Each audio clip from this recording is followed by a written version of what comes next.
Hello there. Welcome back to grade 11 economics. In this video, I want to look at factors of production, whereby we are going to look at natural resources in particular. So we are going to look at natural resources as a factor of production. So our question, we are going to look at a typical examination question that is asking on natural resources. So this is a question that we from a question paper of March 2023. So the first part of our is a factor of production, and this part is got 26 marks. The second part, which is going to be our additional practicing, is with the 10 marks. So we are only going to look at our main body. Remember, our essay is supposed to have introduction. Then from introduction, we are supposed to move to our main body. Then we are supposed to finish with our conclusion. So basically, we are going to look at the main body on the requirements of the main body. So in our main body, we are going to start on discussing the characteristics of natural resources as a factor of production. So the first characteristic that we have is we are having a natural resources are scarce. So basically, natural resources basically they have to be scarce. So remember also we need to identify or be able to describe the term natural resource. So remember in the introduction again that we are supposed to define the term that we have in our question. So if you look in our question, we have a natural resource being the main term that is appearing in our question that we can define in introduction. So basically, natural resources these are resources that are drawn from the nature and used with a few modifications, obviously. So we are saying they are resources that are drawn from nature and they are used with few modifications. So examples of natural resources, we've got minerals, we can talk about forests, also as an example, talk about coal. Those are some of the examples that we can try to identify in terms of natural resources. So you see that these natural resources they exist in a certain place, and obviously they can be used by people. So basically, this is the description that we have in terms of our natural resources. So looking at our first characteristic that we have, which is natural resources are scarce. So basically, we are saying these natural resources they are always few, and obviously they have to satisfy unlimited ones. So that's the proper description that we have of scarcity. So basically, they have to be scarce. So our first point is that they supply as they are exhausted or used up. So basically, this is the first point. The second point, there are not enough resources of the required quality to plug the description that we are having as our natural resources are being scarce. So this becomes one of the characteristics that we have in terms of natural resources. So moving on to the second characteristic that we have. Our second characteristic is that natural resources are unevenly distributed. So you see that we do not see natural resources being accessible in all geographical locations. So due to the fact that they are not unevenly distributed, that's why we see the issue of some countries are trying to buy those natural resources from other countries because they do not have them in their countries. So that's the essence of being unevenly distributed. So I believe that we've got explanations on that point. First point is saying they are not spread equally across all countries. So basically it's saying we cannot find these natural resources in all countries. For example, we have got the issue of minerals, and they cannot be in each and every country. So that's the essence that they are not unevenly distributed. So second point, for example, South Africa, a large deposit of gold and other minerals, while Japan does not. So we are seeing that we have got the issue of minerals being there in South Africa, but if you go to Japan, you don't find them. So that's the one of how do we identify natural resources that they are not unevenly distributed. So it becomes a characteristic of natural resources. So last point is saying the surplus of resources in one country and the scarcity thereof in another country lead to international trade. So you would see that's the where we have the derivation of international trade. That international trade basically is the exchange of goods and services between nations.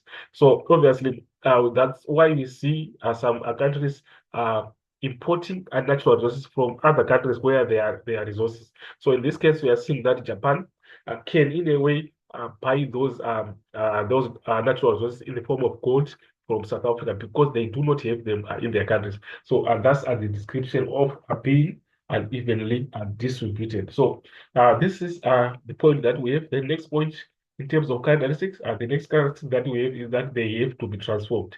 So getting the natural resources, remember they appear in nature form, so they need to be uh, transformed or modified so that they can be used by the humans in the day-to-day living. So the first point is say most natural resources are useful in their natural form. Second point, they need to be processed to make them useful for human consumption. For example, change wood into furniture. So we are given an example of wood as a natural resource, but it can be transformed into furniture so that it can be used in the day-to-day living. So basically, that's the second point that we have under they have to be transformed. So we are saying all natural resources have to be transformed, so it becomes a characteristic. The next one is that natural resources have a price. Obviously, uh, getting them in their nature form, but they have to be sold. So obviously, they are going to have a market price. So first point is saying to use a natural resource, people have to pay the price. And second point, the price and brackets are remuneration for the use of a natural resources. So you cannot use them for free. You have to, if you want to use them, you have to buy them at a certain price. So this is the second point that we have. Third point is saying if natural resources, in this case, the price is very high, and if the quality is low, then the rate will be lower. So basically, this is the description that we have under natural resources having a price. So going on to the next point, it reads they are exhaustible and are destructible.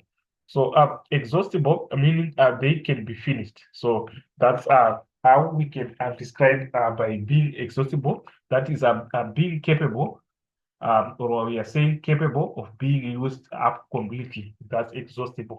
And then we have that description, and then we've got destructible, meaning that they can be destroyed. So basically, this is what we have.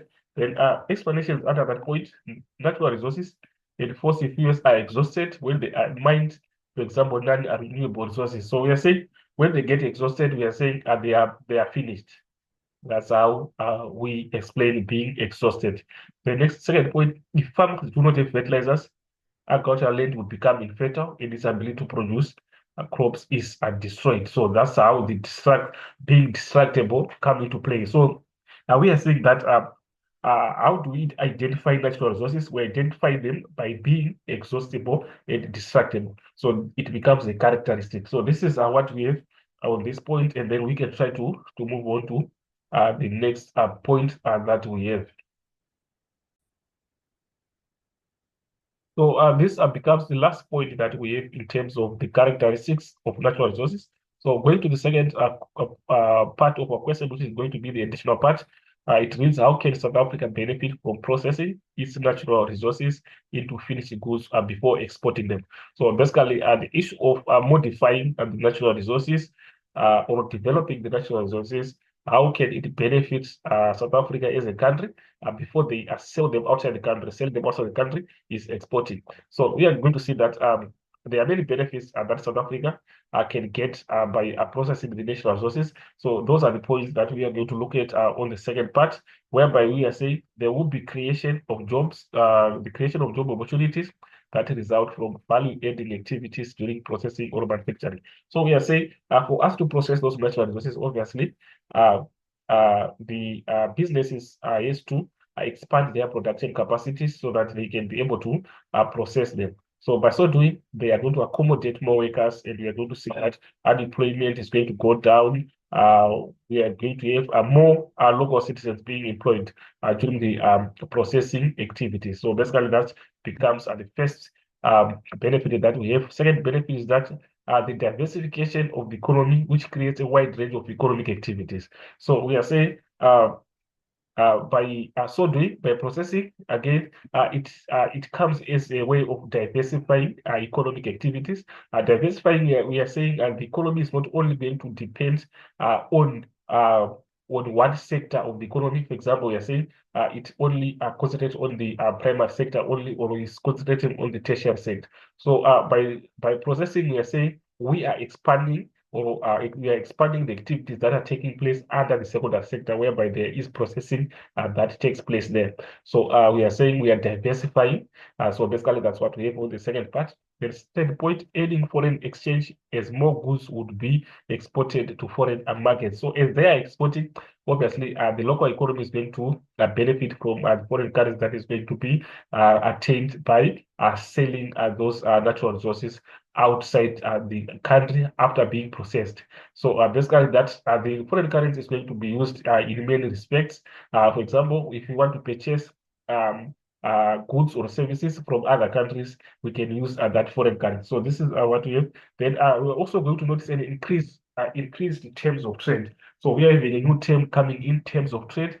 So you see that we can describe terms of trade as the relative price of exports in terms of imports. So the relative price of exports in terms of imports is terms of trade. So we can also define it as the ratio of export prices to import prices. The ratio of export prices to import prices can also define terms of trade. So basically, you'd see that from the descriptions that we have given, we are going to see that an improvement in a country's terms of trade benefits that country in the sense that it can buy more imports for any given level of exports.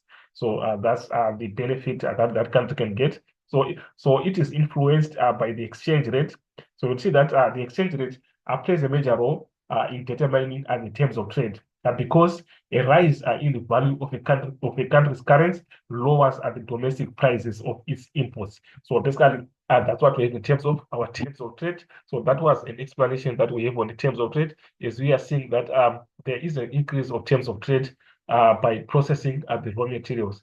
So next point is that having a sufficient economy that does not depend on imports. So obviously, as we are processing the the natural resources as they are being processed, we are going to export.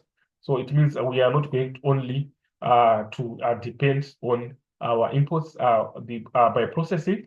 It means we are going to widen the base of um, the goods that we are going to produce in our country.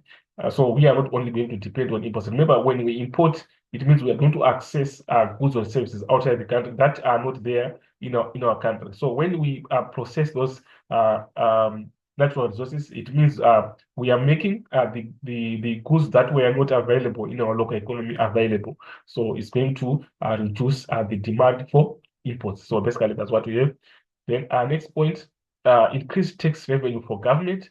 Obviously, the processing companies are also going to earn income, and then that by earning that income, they're going to be charged tax. So it becomes a source of revenue for the government. Then the last point, having labor force that is a wide range of skills. Obviously, through the processing, the workforce that are going to be accommodated in those processes are supposed to acquire the technical skills that are required to process those natural resources. So basically, in that sense, we are going to have a wide range of skills being available in the local economy. So basically, this is what we have in terms of the question that we have from the question paper. And this is an essay question from a question paper of March 2023. Hopefully, the video was helpful. Let's not forget to subscribe and share to our channel. Let's meet again in the next video. As for this video, I'm signing out.